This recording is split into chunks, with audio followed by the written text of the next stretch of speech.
Bonjour à toi chers cheminants, bienvenue dans Cœur de Mer. Aujourd'hui sur un moment partage. Il y a quelques jours j'ai mené une interview que vous verrez bientôt sur cette chaîne. Et puis j'avais envie de vous parler aujourd'hui d'un des points dont on a parlé dans cette interview ou même en dehors après. C'est de la comparaison en fait. La comparaison entre les personnes qui ont vécu des arrêts de grossesse à différents stades. Moi personnellement, parmi mes 4 arrêts de grossesse, j'en ai vécu 2 à peu près à 10 semaines, et puis même 10-11 semaines, et 2 à 13-14 semaines, dont un même, on en était au point de, à une semaine près, je devais accoucher de mon bébé, qui serait mort à ce moment-là. Et puis j'avais envie de parler, mais plutôt que de la comparaison justement de, pour moi, j'ai envie de partager, il n'y a pas de comparaison. Aux douleurs, il n'y a pas de comparaison aux expériences. Et si j'en parle aussi, c'est parce que j'ai accompagné une femme qui a vécu quelque part ce sentiment d'être maman. Déjà au moment où on lui a annoncé sa grossesse, du moment où on lui a dit vous êtes enceinte, elle s'est sentie maman. Quelques heures après, elle a dû avoir une intervention, elle a subi une intervention pour enlever le bébé. S'il n'y avait pas question de ne pas faire d'intervention, en fait, c'était même pas une question. Et puis, ça veut dire que pendant quelques heures, elle s'est sentie maman. Et ce qui m'a beaucoup touchée, c'est le fait de me dire, mais en fait, je suis persuadée que ce n'est pas la seule femme, et peut-être même le seul père, ou la seule conjointe, enfin les personnes qui sont à côté, qui se sont senties pendant un moment parents, et pour lesquelles ça a été quand même un deuil, même quelques heures après, que ce soit quelques heures, quelques semaines, peut-être, enfin, il n'y a même pas pour moi de comparaison, une douleur reste une douleur. Et en fait, même s'il n'est pas visible, il y a des femmes, je pense, et moi je me sens quelque part d'une certaine manière chanceuse par rapport à ça, et il y en a plusieurs comme ça. Donc, d'une certaine manière, peut-être la personne que j'ai interviewée aussi me disait je me sens chanceuse quelque part parce que moi j'ai eu un enfant, malgré... au milieu de tout ça, en fait, j'ai eu un enfant.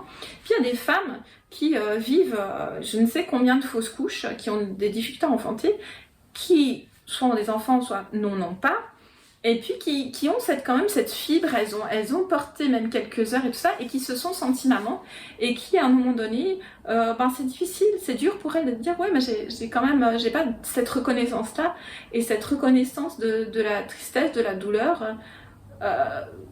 Quelque part, moi c'est ce que je disais, ce qu'on a eu en accompagnement avec la personne que je citais avant, c'est que tu as le droit de te sentir maman, quoi. Et c'est pas parce qu'on n'a pas vu ton bébé, ton fœtus au niveau terme médical, mais quelque part ton bébé, ton étoile, que tu ne t'es pas sentie maman et que tu n'as pas été maman, même l'espace de quelques heures en fait. Et voilà, j'avais envie de partager ça. Et puis ça me ramène aussi à une expérience que j'ai vécue avec Carole, qui est une des personnes interviewées sur cette chaîne, et Noah, donc son bébé, qu'elle a accouché après avoir dû faire... Enfin, elle a eu un choix à faire, ils ont eu un choix à faire. Et puis je me souviens de ce moment où j'étais avec elle, où on était dans cet espace. On a de la chance au CHUV, et je leur dis encore merci à une femme plus particulière, je pense que si je me souviens bien, infirmière. Au CHUV, il y a une unité, il y a un endroit où on peut dire au revoir à son bébé qui a été dans le ventre, qui a un certain stade, à plusieurs mois, je sais plus combien c'est de mois, en tout cas 5 mois, ça, il me semble que oui. On peut il y a des cérémonies possibles, voilà, il y a la cérémonie possible. Et puis, il y a aussi comme pour une personne, on va dire, qui est née et qui a vécu un certain temps, il y a un petit cercueil qui est possible, etc. Et puis, moi, j'étais avec Carole à l'endroit pour aller voir Noah. Voilà, je l'ai accompagnée à voir Noah et elle m'a proposé de prendre Noah dans mes bras. Donc j'avais jamais eu d'enfant mort, donc Noah était mort. Hein. Et puis ça m'a... Pourtant j'avais vécu des arrêts de grossesse moi j'avais pas vu mes bébés morts, sauf mon fœtus, je savais que c'était lui quand j'ai décidé de prendre un médicament et puis que je l'ai vu partir dans les toilettes, ça je l'avais vu, mais c'était encore autre chose, la sensation était différente. Et là j'avais Noah dans mes bras, je me souviens de cette sensation d'avoir l'impression d'avoir un bébé juste endormi dans mes bras, parce qu'il avait tout d'un bébé, en fait, il était formé, ses petits doigts, c'était vraiment comme un bébé, en fait, j'aurais pu, et j'avais autant peur de le faire tomber qu'un bébé, pourtant j'aurais pu me dire, ah mais oui, mais il est mort, de toute façon, s'il tombe, c'est pas la fin du monde. Non, en fait, il y avait déjà ce respect de cet être humain, du corps, parce que pour moi, l'âme n'était plus là, ou elle était peut-être encore connectée, mais voilà, moi j'avais le corps de Noah dans les bras, et il y avait ce respect déjà du corps, mais c'est ce truc de réaliser qu'il était formé, elle aurait pu accoucher en fait d'un bébé né qui était juste endormi, voilà. Et moi ça m'a fait vraiment, là à ce moment-là, je me souviens que j'ai eu vraiment ce truc de dire, mais comment comment est-ce qu'on peut dire qu'on n'est pas parent parce qu'on n'a pas vu son bébé? Quand on voit Noah, voilà, quand je vois Noah, je me dis que c'est un être humain, même si on l'a pas vu, même si ces bébés sont restés dans le ventre et puis qui sont morts dans le ventre de manière naturelle ou pas naturelle, mais ça reste un bébé, et pour les parents, et ça me remplit d'émotions.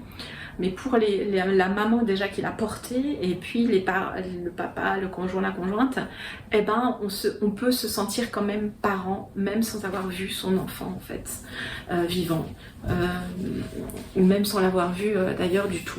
On peut se sentir parent même l'espace d'un instant, et c'est pour ça que ça me tenait à cœur de faire cette vidéo pour dire à toutes les femmes qui ont vécu des arrêts de grossesse, que ce soit des fausses couches, que ce soit une grossesse extra-utérine, que ce soit, je sais pas, j'ai IVG, IMG, etc.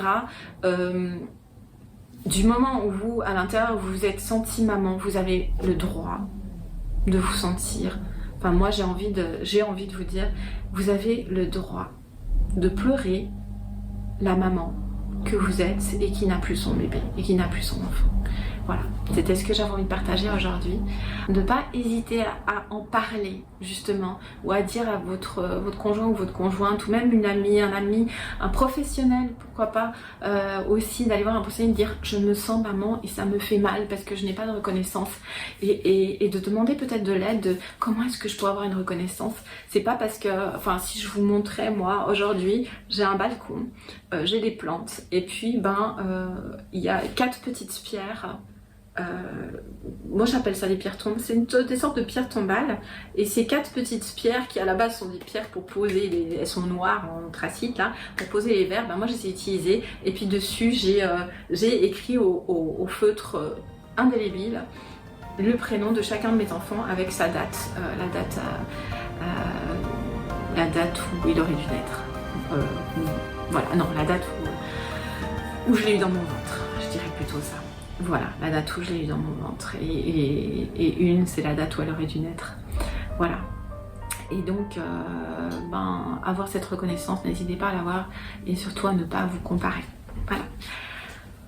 Mes chers cheminants, cheminantes, je vous dis à bientôt, et prenez soin de vous.